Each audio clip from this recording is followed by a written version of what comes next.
of course, at the town hall meeting. And we wanted to share some actual numbers with you guys tonight to kind of help you understand the current financial situation of the Chase County Community Hospital. As you're seeing on your screen right now, year to date, we're at a positive 1% right now. Now, last year, you were almost there. You were so close. You were like a -1. And we were in Abby's office the other day, and we were talking about this. And it was just one little thing that the auditors found, and it was minimal, very minimal, or you would have broke even last year.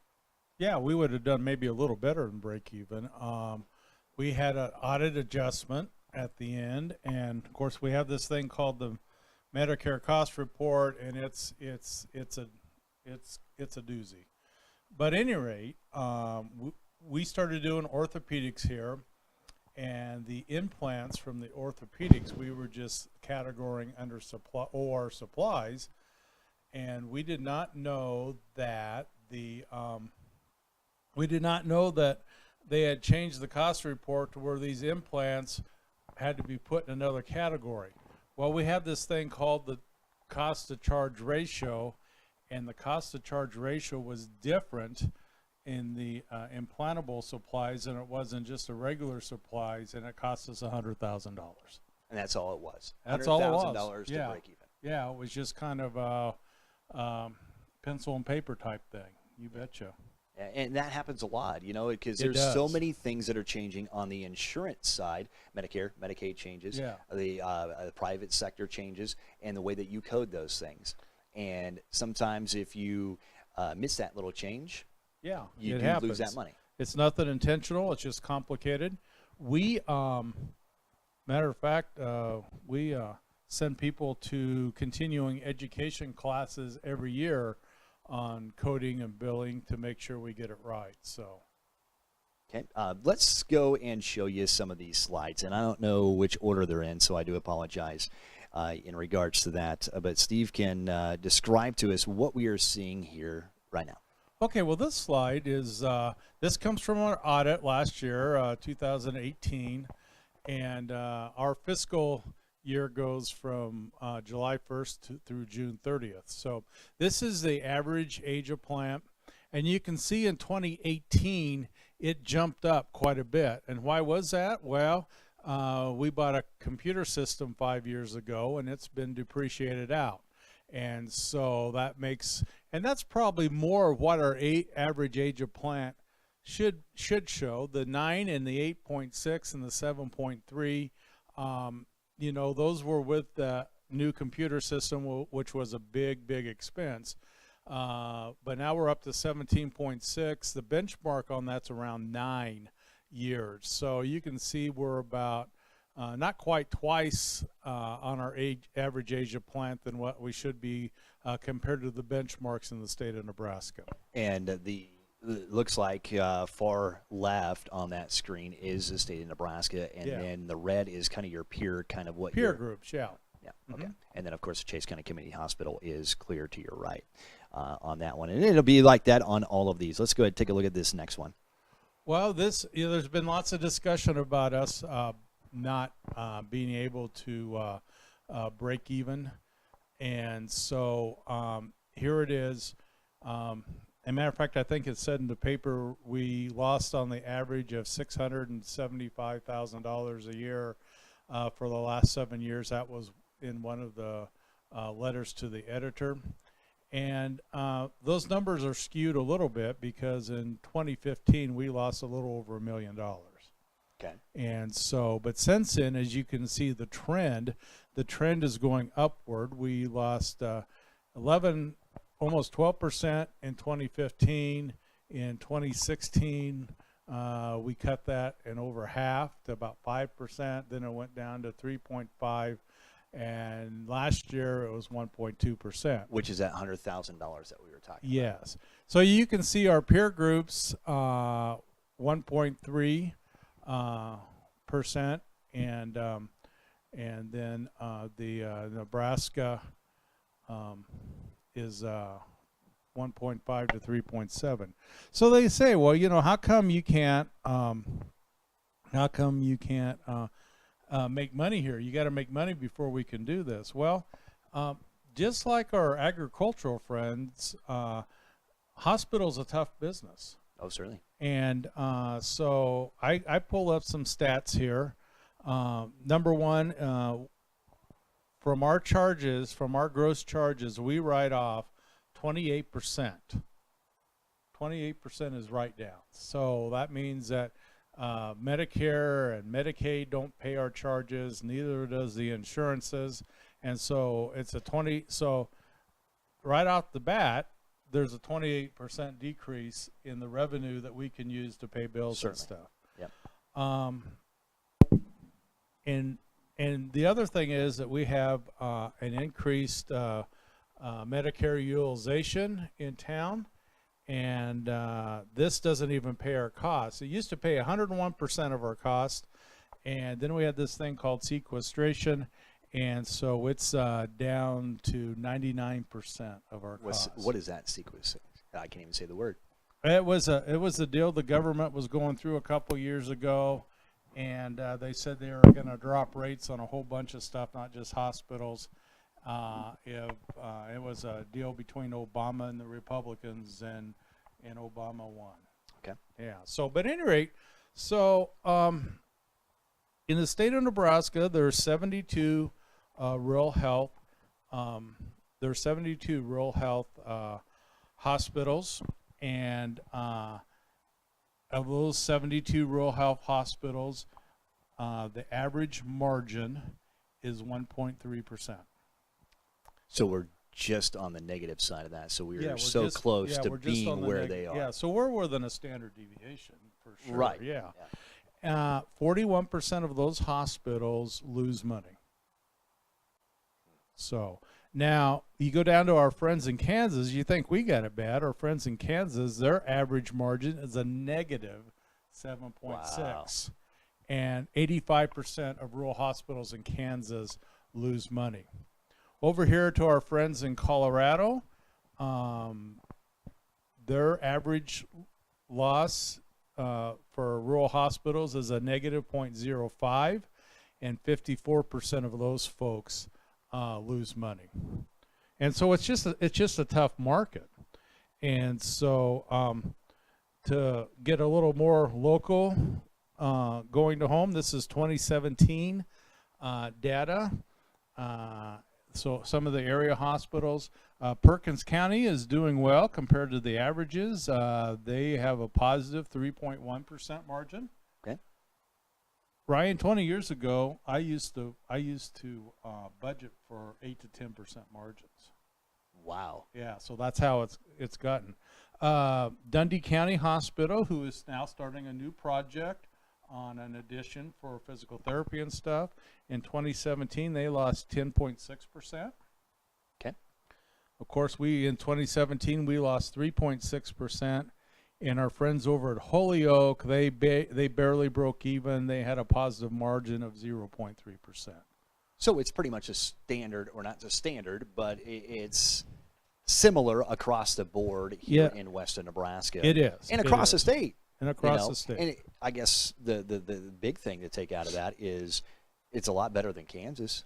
It's a lot better than Kansas. Yeah. That's what I always wanted to be in my life, is better than Kansas, you know.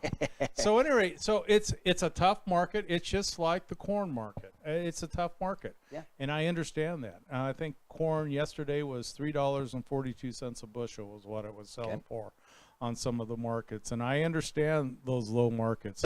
But we're facing, and it's hard to compare agriculture to hospital because there's so many different things that happen.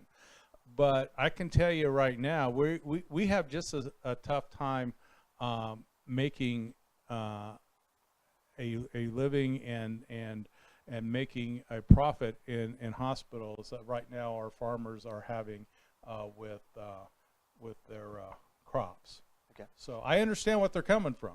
Now there was a comment on Facebook, and I'm sorry I'm putting you on the spot in regards to this. I do that quite a bit. Yeah, you do. You're good at it too. The comment was about critical access hospitals closing, and there's several of them that have closed. Yes. What have you heard in regards to that? Well, since I think it's since 2010, there's nationwide. There's been like 90 critical access hospitals closed, and it all has to do with finances and reimbursements. And that's because critical access hospitals uh, have a higher Medicare utilization than our urban counterparts.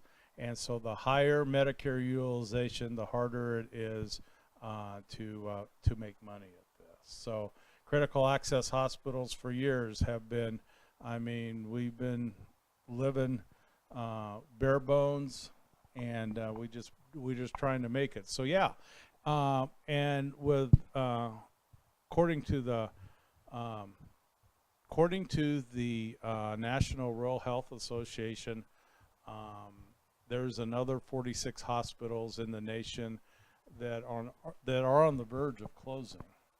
And the bad part about that is you go to a small town here like Imperial, and I just love Imperial, and but you go to a small town like here, you got two main economic drivers in your town, the hospital and the school. And those are the two main ones. And if you lose one or the other, the town has trouble. And being a progressive town that we are, you know, we don't want to lose this hospital, and I'm going to do everything I can that we don't. But the last 5 years since I've been here, it's been a struggle, to be honest with you. Well, let's just go ahead and put this back up on the screen here real quick. You know, I mean, you look back 2015. If you would have stayed at that -11 margin, you know, for 2016, 17, 18, and even into 19 and 20, you know, that would be a very bad situation. But there's obviously things that you're doing and the board is doing, or the trustees, to help offset this. Talk to us about some of those things that you guys are doing to help bring this down to an even number. Well, you know, we formulated here internally, we formulated a revenue cycle team. And that revenue cycle team looks at everything from when the patient is admitted until the bill's sent out. Okay. And we've brought in experts in revenue cycle so we can improve in that process. And that's the main thing we've done. The other thing we've done, and I'm going to brag on her, but we brought in Abby Saborn, and she's been fantastic. She knows her stuff as a CFO, and she cares very much about the hospital and the community, and she's done a great job, along with our HIM department, who does the coding, and the billers upstairs in the business office. It takes a team to get this done now, you know, and with all the rules and regulations and understanding them. I'll give you an example. When I was in Lexington, Ryan, when I first started in Lexington, there was the director of medical records and somebody that did transcription. Okay. There was 2 people. When I left, there was 7 people. Wow. And that's because of all the rules and regulations you got to keep up with, and all the coding and billing and all that. So it's a complicated thing. Oh, it certainly is. I mean, I wouldn't remember half those codes on a daily basis. You know, I mean, it takes a skilled person to do some of that stuff. Yeah. We have a couple of other slides here, and we did not mention those. We'll talk about those before we let you go here tonight. But talk to us about this. Well, this is our Medicare outpatient payer mix. And so what happens is that this shows our Medicare utilization on the outpatient side. And as you can see, in 2018, it was 57.2%. And it is about 8% larger than our peer group, which is 49.5%, and about 49% for the state of Nebraska. So our Medicare utilization on the outpatient side is about 57%. Wow, that's actually a lot. It's a lot. It's more than it should be. Okay. The next one. The next one's even worse. Our Medicare utilization on the inpatient side is almost 96%. And we were running between 88 and 90% for the 3 years before. It jumped up a little bit. Our peer group is 83.8%. And the state of Nebraska is about 83%. So we're a little higher there too. So So you talk about, okay, Steve, how come you can't swing a profit around here? Well, when you're not even getting your costs for the medical utilization we get, it Which makes it is tough. 25% that you mark. What did you say at the beginning here? 28% 28%. is a markdown Okay. from our gross charges to our net income. There's a 28% Okay. difference. There's a 28% gap. Now that is pretty close to the state averages, but it's a little higher, and so that really hurts us. But we're sure trying to Certainly. get that going, and you can see financially we've improved a ton since I got here in 2014. And we're just going to keep on improving. And one of the improvements is having a new facility, and that's going to not only help your team out, but it's also going to allow you guys to do other things besides what you currently do. Yeah, it will. It will be a big recruiting tool for not only providers, but I tell you right now, nurses are almost as hard to recruit as providers, and it will give a boost to that.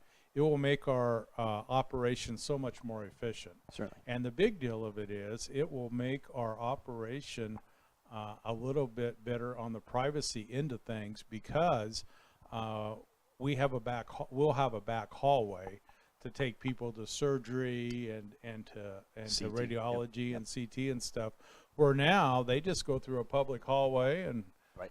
Actually, waved to all their friends sitting in the ER waiting room, and yeah. Well, yeah. I mean, even while you speak of that, while we were coming in here this afternoon, there was somebody coming from the waiting room to go back to one of the actual inpatient rooms. Yeah.